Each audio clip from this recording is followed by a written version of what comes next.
अब की बार तरारी मध्य क्रम संख्या 15 के जिला पार्षद के प्रत्याशी हमारा राकेश भैया के आप सब भारी से भारी मतों से विजयी बनाई और एक बार वहाँ के सेवा करे के मौका जरूर दी। आप सबसे यह हमारा आग्रह बा।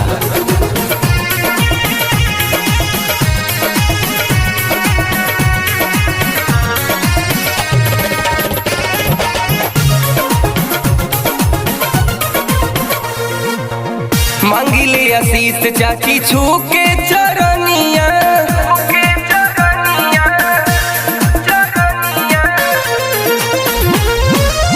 मांगिले आशीष चाची छू के चरनिया, दे दी हया पंदुलार।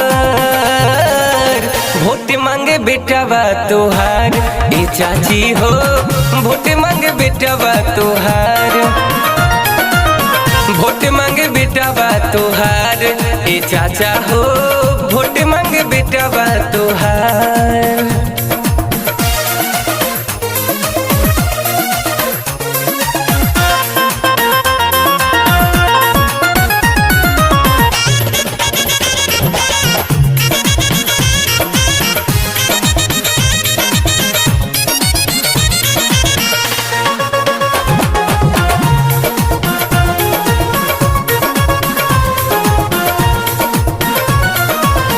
दूसरा से भौजी नहीं करी हो करार हो, दूसरा से होई नहीं कौनो सुधार हो,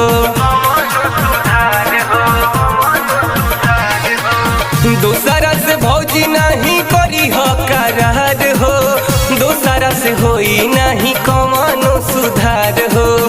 सेवा तुहार करी तुहरे देवरवा, बदली न कबहू विचार। वोट मांगे देवरा तोहार ए भौजी हो, वोट मांगे देवरा तोहार, वोट मांगे देवरा तोहार ए भौजी हो, वोट मांगे देवरा तोहार।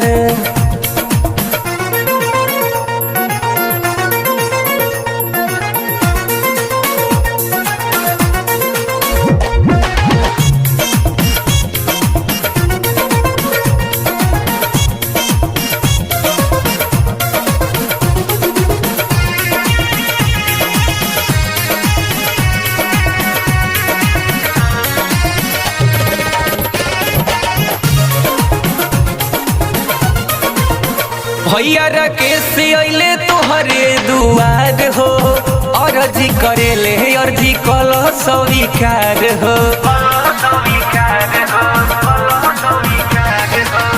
हम नहीं गैर हम बनी परिवार हो, मांगे आई बनी अपन दे दया आशीर्वाद हो।